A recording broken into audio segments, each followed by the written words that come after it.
कहता हूँ, अरे गुड्ढा जी, तो जब दो देश लड़ते हैं पहले युद्ध होता है राइफल से, फिर होता है तोपों से और फिर होता है एटम बम से। ये गुड्ढा जी हमारे एटम बम है। कैसे गुड्ढा जी को माइक दे दिया? गुड्ढा जी का नंबर बहुत आएगा, ये हमारे एटम बम है, तब इसका इस्तेमाल करेंगे जब हद से पानी ऊपर गुजर जाएगा तब। ये राजेंद्र जी गुड्ढा है, कोई छोटी मोटी चीज नहीं है। ये हमारे एटम बम है, ये हमारे एटम बम है। मुझे एक बात याद आई कि दोस्तों, पानी और भाई को मिलने में टाइम नहीं लगता है, पता नहीं वो कब मिल जाए। मेरी पीठ के पीछे कोई मेरी माँ का जाए भाई तो नहीं है, लेकिन परिवार और गांव में बहुत भाई है। जिस दिन वो भाई मेरे साथ आ जाएंगे, मैं कसम खाता हूँ, अपनी माँ की कसम खाता हूँ, उस पट्टे को बंद करके दिखाऊंगा, चाहे मुझे उसके लिए जेल जाना पड़े। क्या समझ रखा है इन लोगों ने? दूसरी बात, महाराणा प्रताप ने जब युद्ध किया था तो शक्ति सिंह उसका भाई था, लेकिन उसने उसके साथ गद्दारी किया जिंदगी भर। एक दिन अकबर ने महाराणा प्रताप को मारने के लिए 4 मुगल भेजे और शक्ति सिंह ये देख रहा था कि मेरे भाई को मारने के लिए कोई मुगल आ रहे हैं। उसका भाव चेंज हो गया और उसने सोचा कि नहीं, उसने अपना घोड़ा छोड़ा महाराणा प्रताप के लिए और कहा मेरे भाई को बचाओ। तो महाराणा प्रताप ने कहा शक्ति सिंह, ये घोड़ा मुझे जानता नहीं है। तो शक्ति सिंह ने कहा मेरे भाई, मुझे कोई नहीं जानता है शक्ति सिंह के नाम से, मुझे दुनिया जानती है कि मैं महाराणा प्रताप का भाई हूँ। इस घोड़े की मदद ले और इनका सर काट दे मुगलों का। महाराणा प्रताप तुरंत चढ़े घोड़े पर और 4 मुगलों का तलवार से सर उड़ा दिया। इसको कहते हैं भाई। जिस दिन हमारे पीछे भी कोई भाई आ जाएगा, इसको सबक सिखा के छोड़ूंगा, ये मेरा वादा है। और अब करते हैं बात, मतलब कि हमारे किसी किसान ने आज से 4-5 दिन पहले माननीय एसडीएम महोदय के पास गया ये इजाजत लेने के लिए कि सभा की आज्ञा दी जाए। क्यों गया वो इसलिए गया कि वो एक सभ्य किसान है, एक सादगी वाला किसान है, एक अच्छा इंसान है। और उन्होंने मना कर दिया कि इजाजत नहीं मिलेगी।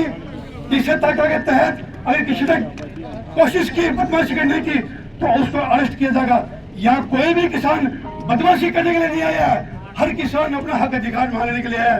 क्यों कि ये लोकतंत्र की व्यवस्था है।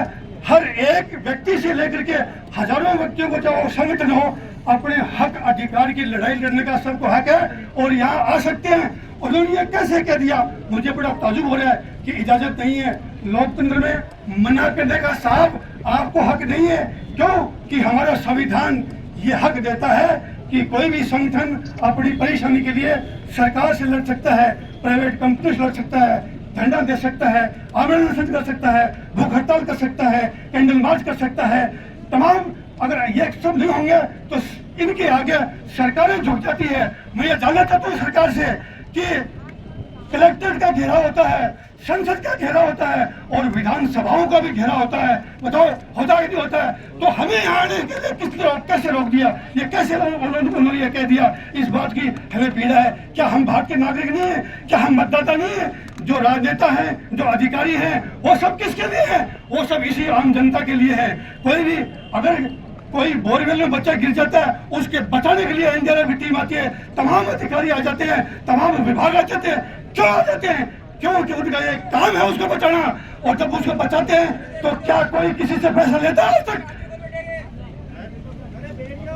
अगर विद्यार्थी को नोटिस दिया 9 लाख 10 लाख रुपए का, पुलिस क्या विद्यार्थी की रक्षा के लिए आई थी? क्या नहीं, पुलिस इसी कंपनी के बचाव के लिए आई थी। क्या आज तक सरकार ने किसी से पैसा लिया है? क्या हर किसी भी आपदा में, चाहे बाढ़ आ जाए या फिर यहाँ पर कोई जंगली जानवर भी आ जाएगा, वो चीता आ जाएगा, तो उसको जनता को बचाने के लिए फॉरेस्ट विभाग की टीम को आना होगा। क्यों कि वो हमारे लिए है, वो जनता के लिए है। और फिर ये लोग ऐसे पल्ला झाड़ लेते हैं। बताइए कि ये सरकार किसने बनाई, किसके लिए बनाई और क्यों बनाई? ये सरकार हमने बनाई, हमारे लिए बनाई और हमने ही वोट दिए इसलिए। ये लोग आज कैसे अपनी जवाबदारी हटते पीछे कि ये हमारा काम नहीं है? ये गलत है। ये बात सरकार हो, चाहे अधिकारी हो, चाहे नेता हो, सबका काम है हमारी रक्षा करना, हमारी मदद करना। और ये इन्होंने जो रेट कीमत तय की है जमीन की, इस जमीन की कीमत तय करने का अधिकार माननीय एडीएम साहब को है ही नहीं। इसका अधिकार है राजस्थान सरकार को। कैसे इन्होंने रेट तय कर दिया? आपको किसी को मालूम है क्या?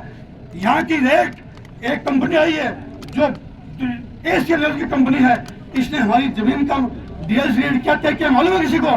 37,000 आज से 37 साल पहले भी नहीं थी। ठीक है, क्यों? इसलिए कि इस सीमेंट फैक्ट्री से या जो माइनिंग इलाका है वहां से इन्होंने दूरी दिखाई है नगर पालिका की 21 किलोमीटर, और वो 8 किलोमीटर भी नहीं है। क्यों? इसलिए 21 दिखाते हैं तो डीएस रेट को बढ़ाना पड़ता, उसको घटाने के लिए दिखाया गया है ताकि किसान को पैसा नहीं मिल जाए, उसको लूटा जाए उसको। और इसके बाद सरकार को इनकी याद आती है। कंपनी क्या कहती है? अरे हमारी कंपनी नहीं लगी,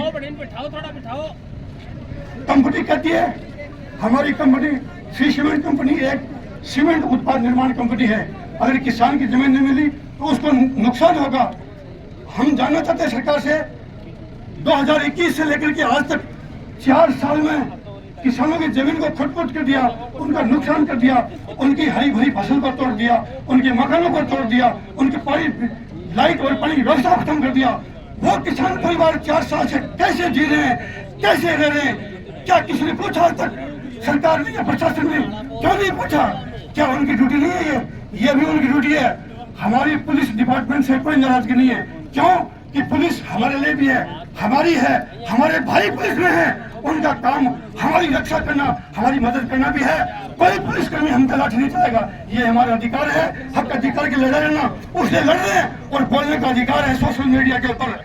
मैं ये जानना चाहता हूँ, कई मीडिया कर्मी नाराज हो गए कि आपने हमसे नाराज हो गए, हमारी बात को आपने, कोई भी व्यक्ति अगर पीड़ित होगा उसकी अगर बात को कोई सोशल मीडिया पर अपलोड नहीं करेगा तो नाराजगी तो आएगी। अगर क्यों? कि मीडिया भी एक सरकार का चौथा तंत्र है, सरकार का हिस्सा है। अगर वो हमारी बात नहीं सुनेगा तो इस दुनिया में कौन सुनेगा? किसी को पता नहीं चलेगा किसी को। इसलिए हम ये बात कहते हैं।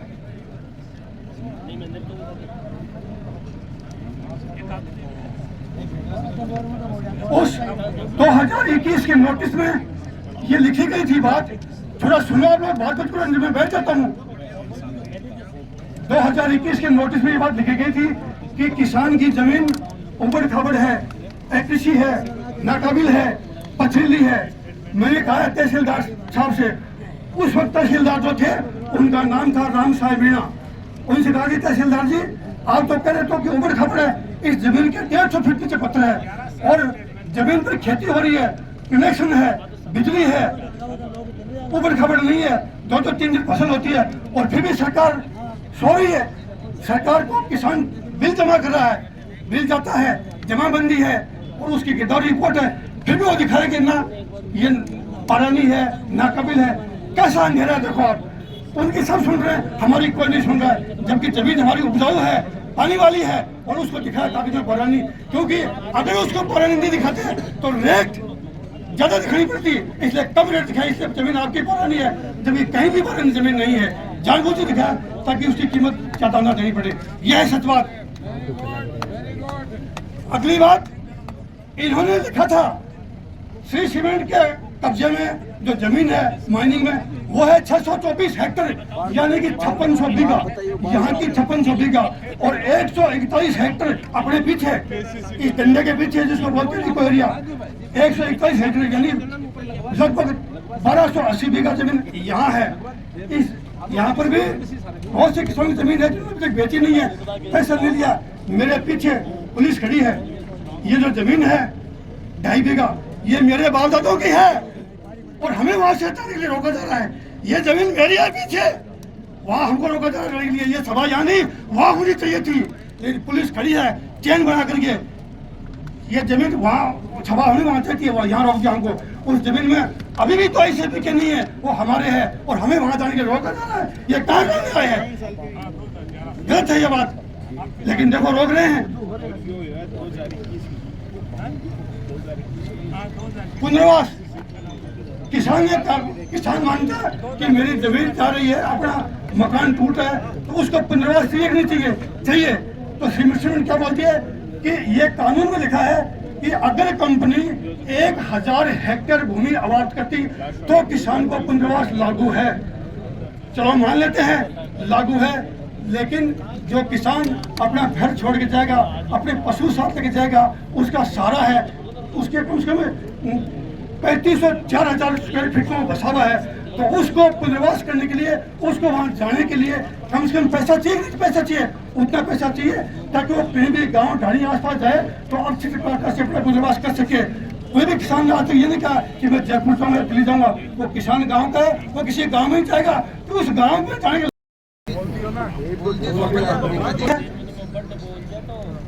नियम कानून की कंपनी कम से कम 2.5 से 3 किलोमीटर यानी 2500 बीघा में खान खुदी हुई है और 200 फीट गहरी है और खुली चल रही है, भगवान के भरोसे चल रही है।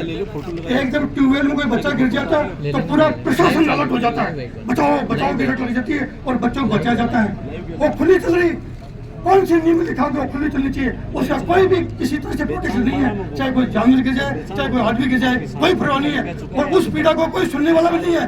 अगर इसके अधिकारी वहाँ आकर रास्ते पर जाए, हम दिखाएं तो कुछ भी ये तकलीफ है, ब्लास्टिंग हो रही है, आसपास के घरों में तकलीफ होती है, वायरस होता है, मकानों में दरार आ रही है, ये सच है। लेकिन ये पल्ला झाड़ लेते हैं, हम तो 300 मीटर का दायरा छोड़ते हैं, बाकी चाहे मर जाए तो तुम लिखित में दो कि मर जाए तो हम चौधरी है। हमारे साथ कोई चल के दिखाया आप में से, मैं जाके दिखाता हूँ कि देखो ये मकान दरार है और ये मकान टूटने वाला है, ये तकलीफ है। और जब कैसे चलता है तो धूल भी टूटती है क्योंकि वो पूरा खुला है, उस पर कवर्ड नहीं है। वो क्या किसी नॉर्म्स में है कि वो खुला चलना चाहिए? नहीं चलना चाहिए, लेकिन सुनाए किसको? कोई सुनने वाला नहीं है, ना कोई अधिकारी आता सरकारी और न ये सुनते, किसको सुना ये पीड़ा। इसीलिए ये फैसला लिया गया, इसलिए धरना दिया गया है, इसीलिए आक्रोश पैदा हुआ है और लड़ने की नौबत इसलिए आई है, वरना खुशी वगैरह दे देते तो कोई लड़ने को तैयार नहीं है। इसलिए इसका और कोई समाधान नहीं है, क्योंकि जिसको अधिकार दिया है, जिसको कुर्सी दिया है, वो सुनने के लिए राजी नहीं है। क्यों नहीं सुनता है ये पता नहीं इस बात का, इसलिए तकलीफ हो रही है।